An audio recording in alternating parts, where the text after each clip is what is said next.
Hello, my name is Benjamin Smith and I work for the Bikeability Trust as the Head of Development, and it's my pleasure to present to you a piece of work that we're doing on behalf of the DFT called Cycle Savvy Driving.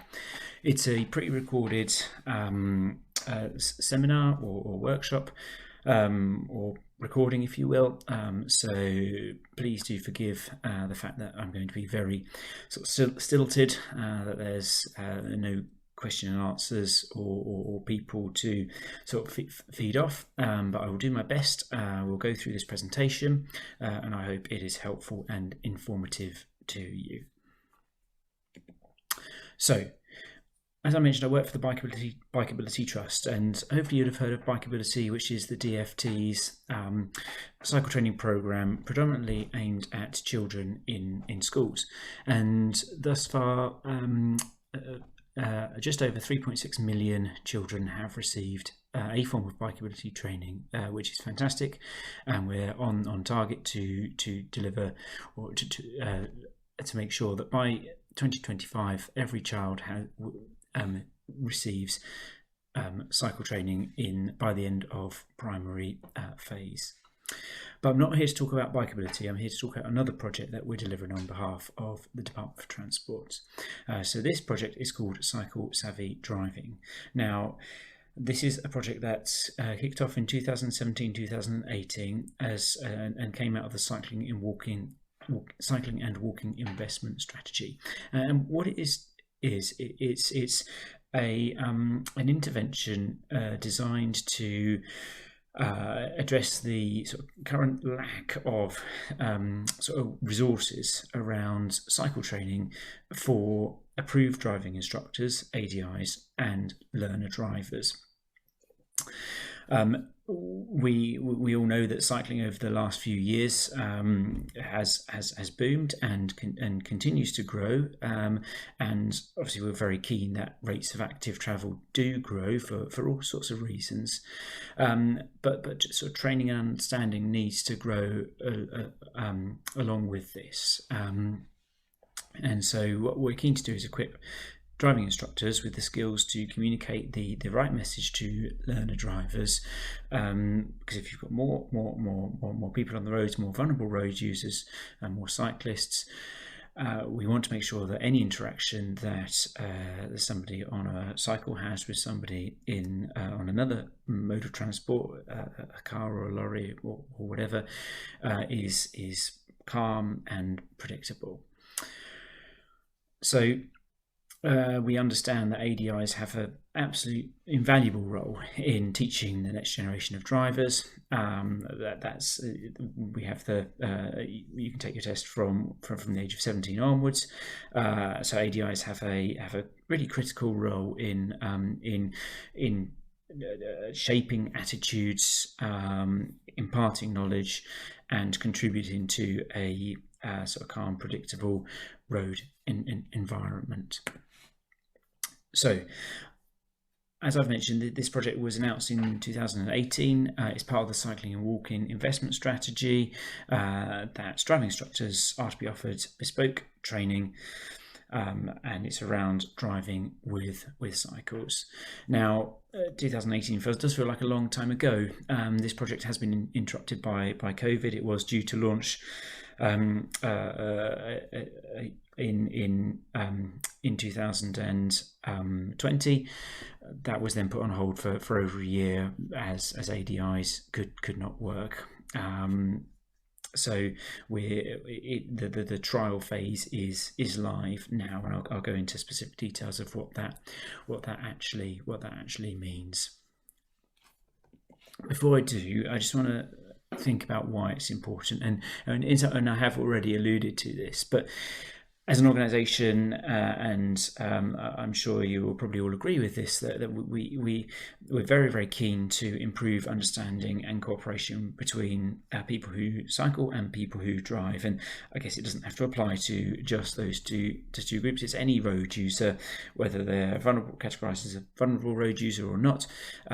Cooperation and understanding is really important, because we are all all people who choose our mode of transport, who want to go from A to B without incident. But sometimes understanding and education can be a really key part of this, which is why we want to increase ADI awareness and therefore learner driver awareness of cycling behaviour in particular, what good cycling is, what bad cycling is, how to respond and react to both, and sort of what are the laws around cycling, what the national standard says about cycling, to increase that understanding and hopefully then that cooperation.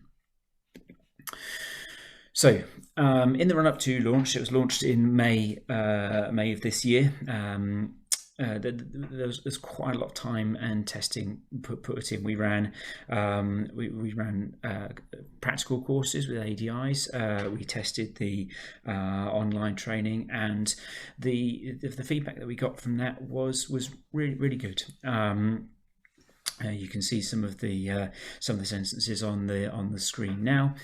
Where so ADIs, these were ADIs we were working with and testing the course on, that they thought every ADI should experience a course like this, that they learnt more than they thought they would, they enjoyed it, and that they thought it was useful and should be in every ADI sort of teaching toolkit. And this isn't something that we've attempted on our own. We have been fortunate enough to work closely with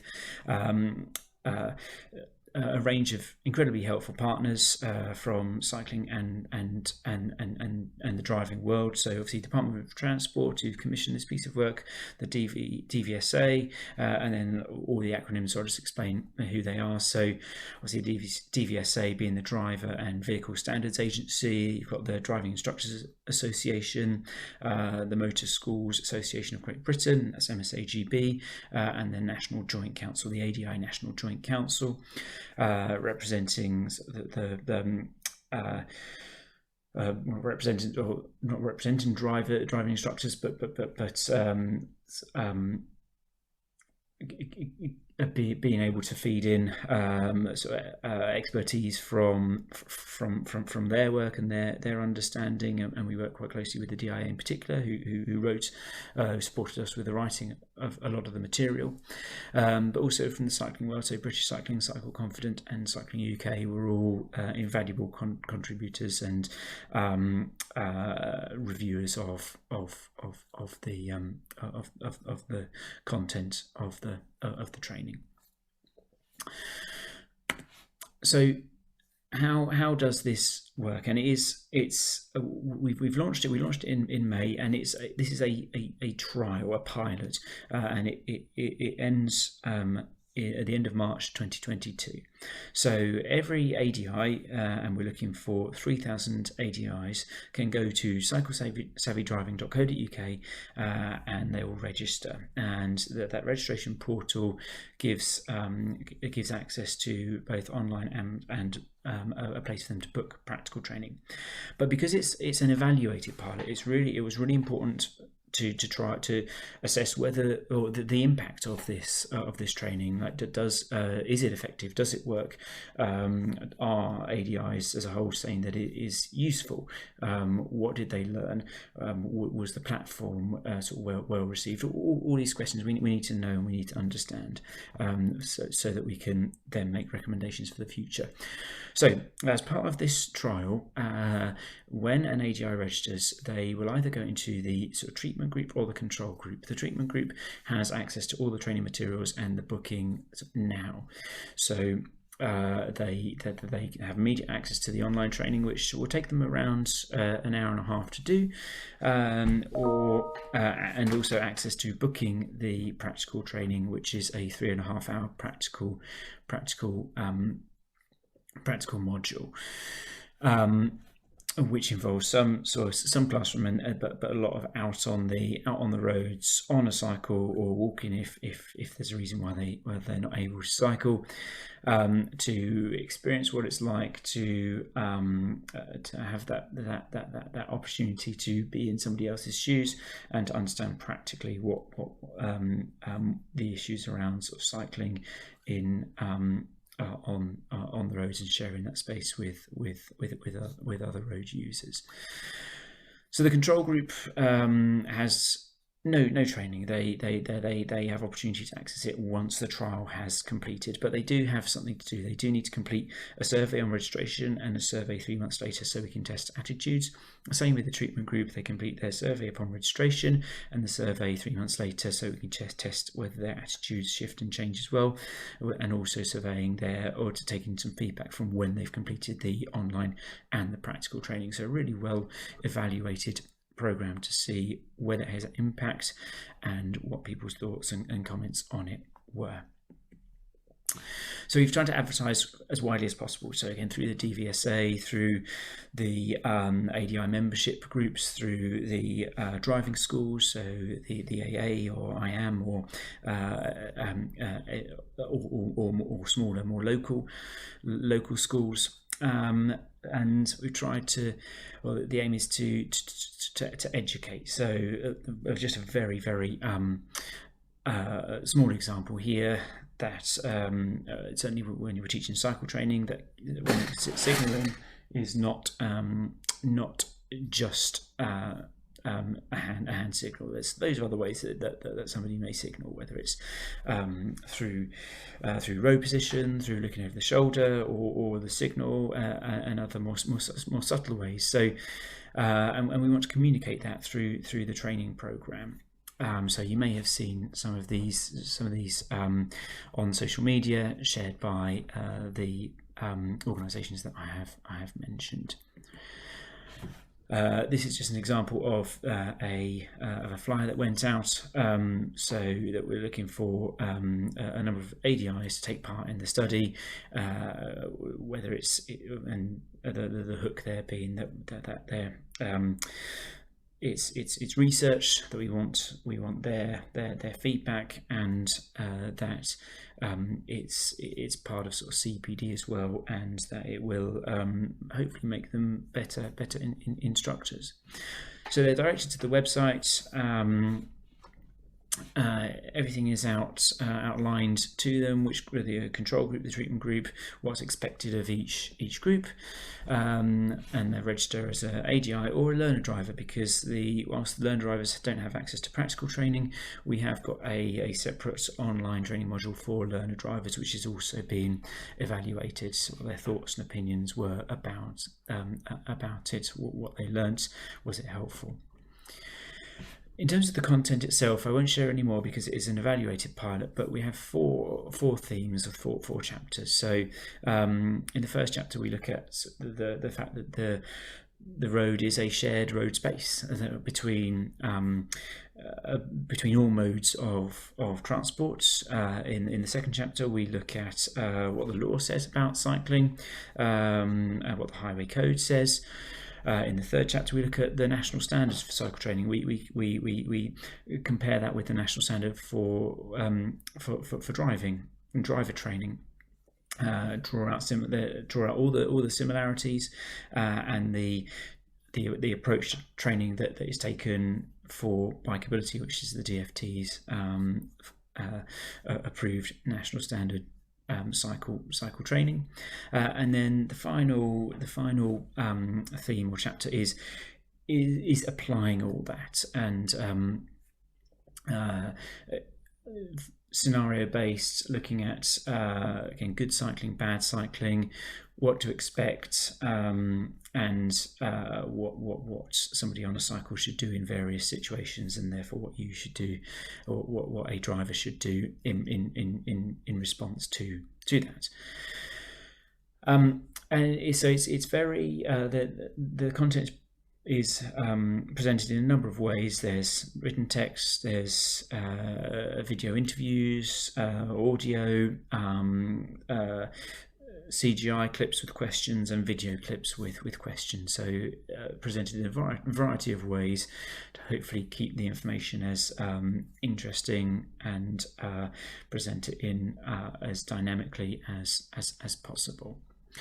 But we do need your help. As I mentioned, we have a high number of ADIs that we're looking to recruit for this, and you as attending the RSGB conference will likely have links to ADI groups, or you may even be an ADI yourself. So if you do have links to the groups, we'd love your help in promoting this project. And I will at the end of this show, we'll leave my email up so that you can contact and request a recruitment pack. You can also offer to host training, and we'd love to have that discussion with you. And if you're an ADI yourself, we'd love it if you went to cyclesavvydriving.co.uk and registered to take part in the training. So thank you for listening. I apologise if it's been very stilted. I'm not used to sitting talking to myself on at a computer, I promise. That was probably clear to you all, but I hope I've given you a flavour of the project, why it's going ahead, and how the mechanics behind it, why we think it's a really important project, and the fact that it's evaluated. We want to understand the impact so that we can plan next steps for this training. So thank you for watching. I do hope it hasn't been too painful, and at very least we look forward to sharing the results of the trial phase with you, which will be published by the Department for Transport once it has complete. Thank you again, and enjoy the rest of your day.